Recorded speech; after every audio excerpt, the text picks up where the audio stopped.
Tad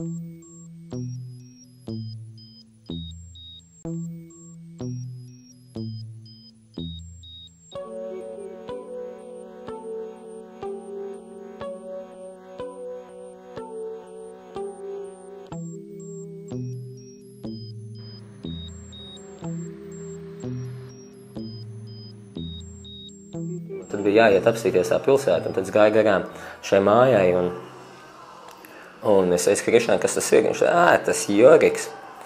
Tur, viņu nojauc. Es teicu, ejam iekšā. Es ieju iekšā, tur ir tāda liela koka zāle uz skatuves. Tur bija tāda skatuve toreiz. Ir viens tāds 20 cilvēki, kādi 10 jaunieši. 10 varēja nojaust tāda latviskāka, 10 tāda krieviskāka, bet viss arī notiek krieviski, un skatuves ir tāds sirms baletdejotājs. Kādi 70 gadi, bet to pēc sekundes varēja pateikt, viņš bija baletdejotājs. Un tur bija tāda Soņečka. Un viņš tā kā, Soņečka, muziku, un Soņečka nospied muziku, un viņš tādā riktīgi, tomēr contemporary baleta stilā mācītos jauniešus, vai ne? Un viss zāle bija no koka, tagad jau tās koka lanolīts ir noplēsts. Ir fotogrāfijas, ļoti skaists. Un tad es kā skatos, bet viss saka, nojauc. Es saku, kā tā nojauc? Viņš saka, nē, nojauc vecs tur un tā. Un tad tā kā es viņu uztveru tiešām kā tādu vecmāmiņu. Nu tā, ka viņa ir bijusi gudra, viņa ir bijusi pieredze. Un var tās pašā galā tās vecmāmiņas kļūst tik kreatīvas, ka viņas varētu tā kā tie mazbērni varētu pamācīties tajā kreativitātē. Šis māja jau pat pārvērtās no kinoteātra, 61. gadā būvēta, par Jorika studiju, kultūras namu. Un tagad šeit ir skateparks iekšā.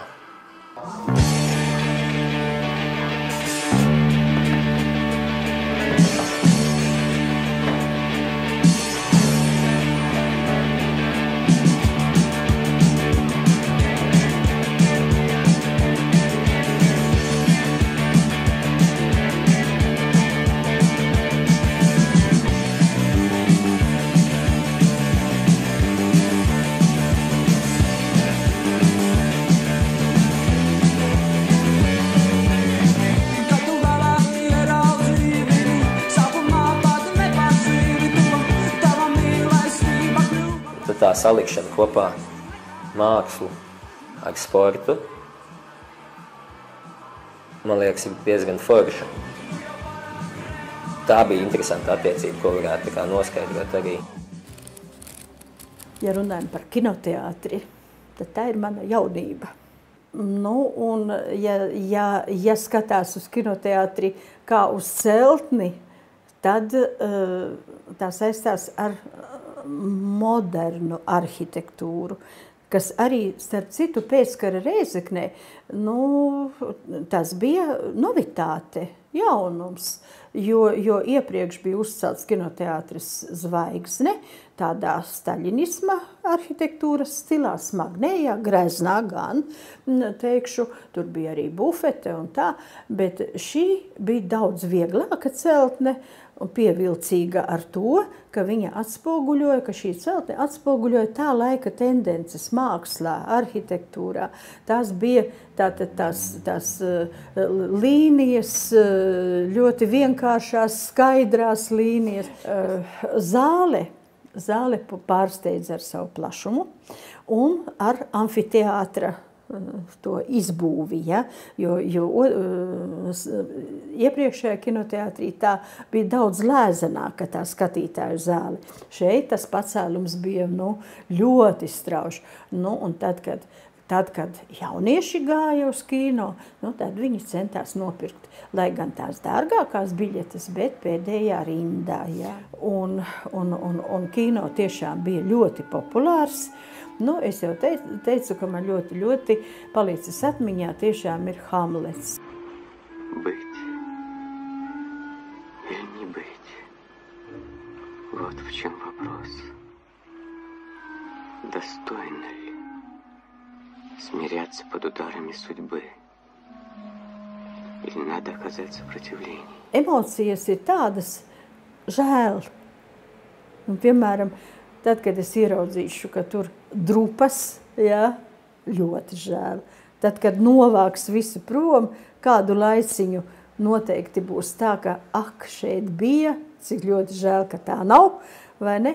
Nu, ar laiku droši vien tāpat kā viss mainās arī vide, mainīsies arī šī vide. Ja, kaut kas nāks vietā, varbūt labāks, bet tieši tā nebūs. Nu, lūk, skumji. Skumji.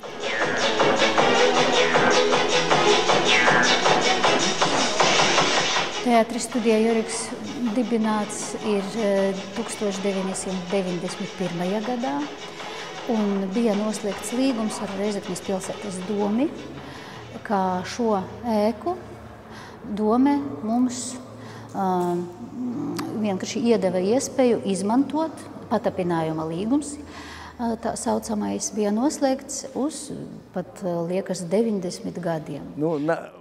Как это, протест с плакатами выходили, дайте нам помещение. Да? Да. Ну а как же? А кто там шло? Все искусственники. А мы там напротив управы, рядышком с управой делали демонстрацию. Вот как вы ездите, так и мы вот с плакатами, дайте нам помещение. Да. Ну и вот получили это. Получили. Оно, Господи! Потом мы от этого помещения страдали, наверное, года 3, поскольку пришлось. Оно все было дырявое. Крышу побегать по бизнесменам. Хорошо так круг знакомых был. Сделали. Это все самостоятельно делали. И все это не без денег делалось. Это на собственном энтузиазме. Вот. Крышу. Потом заказывали рамы, потому что зимой это просто невозможно. И поставили рамы, сделали нам рамы, а потом начали... Все равно холодно. Ну, поставили, я не знаю, как это называется машина, но тепло давало, да? Там, видать, старые трубы эти были, уже все как-то дошло до ручки. Ну, все равно, вы же здесь тогда были 24 сезоны. Да, 24 сезона. Ja, bet tā bija mūsu māja, un mums tā bija jāapdzīvo. Un tad mēs taisījām remontus kaut kādus pašu spēkiem, cik bija tas iespējams. Nu, paldies, mums palīdzēja uzņēmēji pilsētā. Toreiz bija uzņēmēji, kuri labprāt palīdzēja teātrim. Un, pateicoties viņiem, kaut ko iegādājamies, kaut kādus, nezinu, kiegeļus, dēļus, ko tur vajadzēja, kad jā. Un paši lipinājām tur kaut kādas tās sienas, paši uztaisījām tos logus, lai viņi nav tik milzīgi un tik augsti. Ja? Un dienā strādāja mūsu visi aktieri un vakaros spēlēja izrādes. Skatuve tāda bija nelīdzena un tāda neliela. Ja? Un, teiksim, kad bija tumšs, izrāde, ja? Un tur kāds brīdis, kad izslēdz gaismu, brīkšķis, kāda no aktrisēm nokrita no skatuves. Nu, tā mēs smējāmies, ka krītošās zvaigznes. Nu, tā bija. Cik ilgi mēs te dzīvojam, galu galā šo pieturu visā tautā sauc pie Jorika. Un vēl šobrīd pie veca Jorika. Nezinu, kā būs tālāk, kad Jorika nebūs. Nu, laikam tur, kur bija Joriks. Jo pat tiem gadiem, Joriks ir savā ziņā tāds pilsētas brendiņš. Cik šī ēka ielikts tās dvēseles un tā darba un tā visa, tas pirmais kolektīvs, kas uz šejieni atnāca, un tad cilvēki, kas nāca vēl klāt, ja, un katrs te kaut ko darīja, un katrs ne tikai spēlēja, bet tiešām darīja to ēku dzīvu, un tās telpas darīja dzīves, un šeit tiešām dvēseli ielikta iekšā. Ja.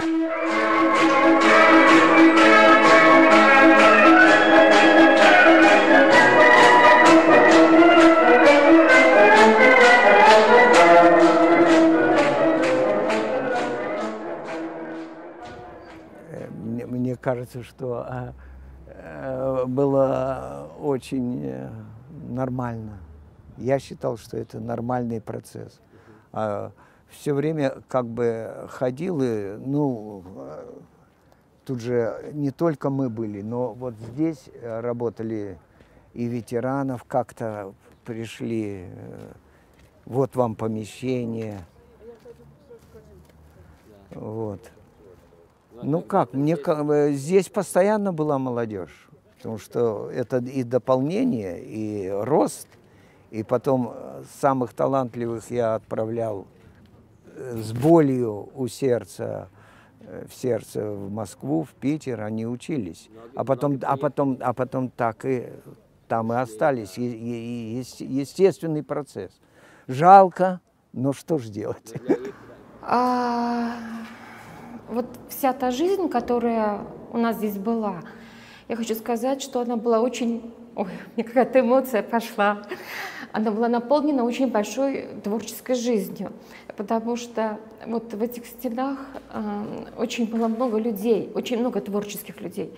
Сюда приезжали и с театрами, и с выставками, сюда приезжали люди, которые имели отношение и к театру, и к просто культурной жизни Резекне, Латвии, России, Европы. Здесь были очень большие европейские, проходили проекты. Наша молодежь участвовала в европейских проектах по обменам молодежным, и они как ездили, например, во Францию, потом французский режиссер приезжал сюда, делился своим опытом. То есть мне кажется, что эти стены наполнены такой творческой энергией, что неспроста сейчас, вот не просто так жизнь закончилась, вот мы ушли, собрали вещи и уехали. А получилось так, что сюда захотели прийти художники и вот оставить этот вот след вот такой художественный. Вот чувствуется, что этот дом, ну, творческий дом.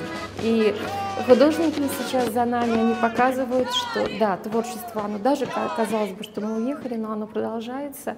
Да, этого здания не будет, но это уже такое не наши строительные проблемы в том, что это здание так было построено первоначально, что оно не подлежит уже никакому ремонту. Надеемся, что наше новое здание также наполнится этой творческой энергией и творческими людьми, творческими началами. То есть мы думаем, что продолжение и жизнь, она идет вперед, и все будет у нас в продолжении, в будущем, молодежи. Потому что поэтому мы хотим, чтобы наша молодежь, она училась. Tur bija manas mājas vairāk nekā mājās, jo mājās es gulēju. Jā, protams, kad bija ļoti daudz darba, kad, piemēram, mēs strādājam pie kaut kādiem scenārijiem vai pie svētkiem, es arī tur paliku pa nakti un gulēju. Ja? Tā kā, nu, tur ir mana māja arī. Nu, tie bija tādi diezgan, man dvēselī, intīmi momenti, bet viņu bija diezgan. Viņi bija labi, un viņi līdz šim brīdim silda manu dvēseli. Šeit šajā ēkā es pirmo reizi skūpstījos ar to meiteni, kurā iemīlējos, piemēram, viens no tādiem, kurus es varu pastāstīt. Katrs stūrītis, mēs saucam putekļus ne tāpēc, ka tur ir putekļi, bet tāpēc, ka tā ir mūsu māja, tāpēc, ka tas ir mūsu dzīvoklis, mūsu alma mater. Piemēram, kad mēs pārvācāmies no šejienes, es ļoti gribēju, lai šī ēka paliktu, kad mēs viņu nodosim, lai viņa paliktu tikpat tīra, cik ir iespēja viņai būt tīrai. Un tāpēc es aizgāju un mazgāju tur grīdas, kad man bija brīvas dienas. 3. stāvā, 2. uzpopu, lai būtu labāk. Pēc tam viņu nojaukt. Kur vecājā Jorikā, kāda Jorika vairs nav. Un mums mums būs laikam tāds laiciņš, kad mēs jau kamēr sapratīsim, ka Jorika vecā vispār vairs nav. Es domāju, ka kaut kā vienkārši es jau tā domāju, ka tāds moments brīdis, kad būs vēl. Nu, jādzīvo, jāstrādā. Es saku, tomēr forma nav tikai tas viss. Forma bez satura tomēr nebūs nekādu ne rezultātu, ne attīstības. Ja būs tikai forma, bet satura nebūs.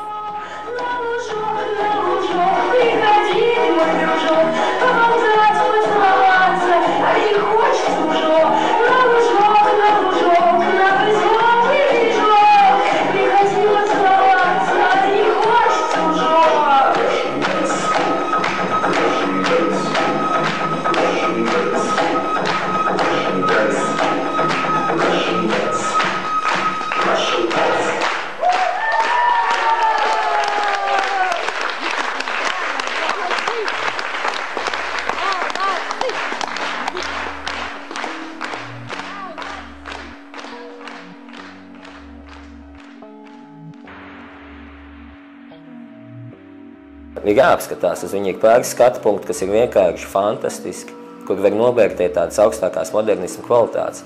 Novecojuši idejas, jā, bet skaists. Jo, man liekas, dvēselī tomēr ievies tie cilvēki, kas tur bija, pats Joriks tā studija. Jā, ja mēs runājam par dvēselīti, un mēs atradām šo Jorika telpu, to ēku, un tas ir galvenais, principā, tēls, vai ne, ar ko mēs spēlējamies. Līdz ar to es šo ēku, viņi atrodas uz ielas, respektīvi iela ir skatuve, un pats Joriks tā kā ir galvenais tēls. Un ko es gribēju tā kā panākt, vai arī sajūtu līmenī, vai ne, ka ir tā lielā telpa, un tajā telpā kādreiz bija kinoteātris, tad viņš tika demontēts, pēc tam bija teātris, tad viņš atkal tika demontēts. Un tur nav vairāk nekā, tā kā vispār nekā, vienkārši sienas. Un daudz cilvēku varētu teikt, ka tā telpa ir tukša, un mēs varētu atkal tikai piepildīt. Principā, kā mēs to tagad darījām, mēs piepildījām ar mākslinieku darbiem. Bet, manuprāt, telpa tā kā šī gadījumā noteikti nebūtu mirusi, ja arī mēs viņu tā kā nepiepildītu.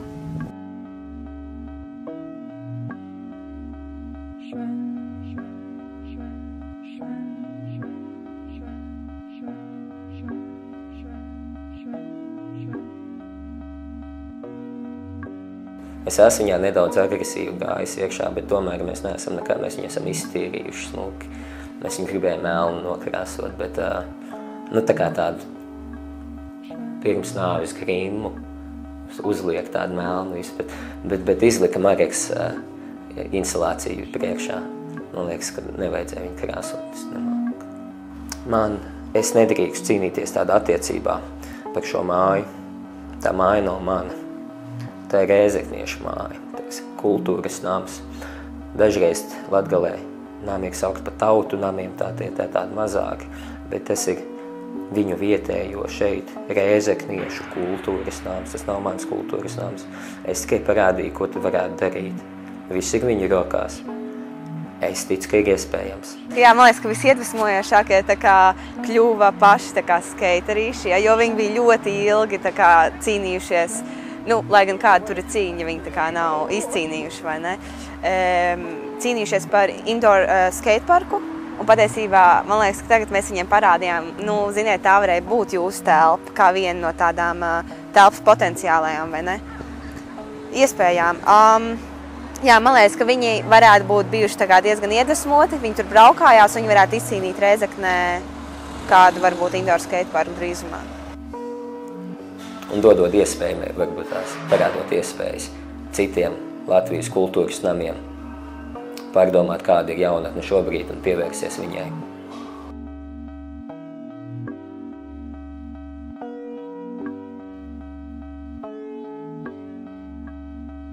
Добрый дом, где нас ждут, где мы спорим до хрипа, где любим, где поем до зари, плачут свечи под звуки гитар. Эта муза театра собрала наши мысли и души, возложив их на сцену, на самый священный алтарь. Un tiešām, šī māja bija tas Dobrai dom, kurā visi tika gaidīti un kur mēs labprāt nācām un bija labi. Vīrs viņas pīšļiem, ko lai dara.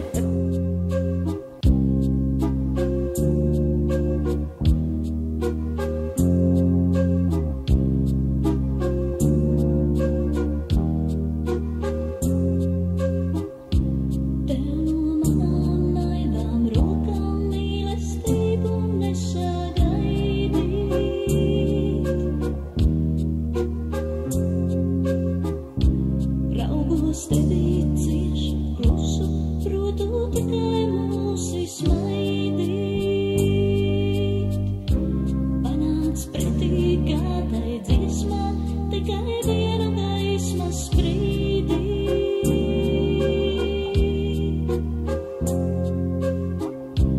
Varbūt sapratīsi mani, kaut uz mirkli, kaut uz brīdi. Nenovērš no manis acis, tajās vienmēr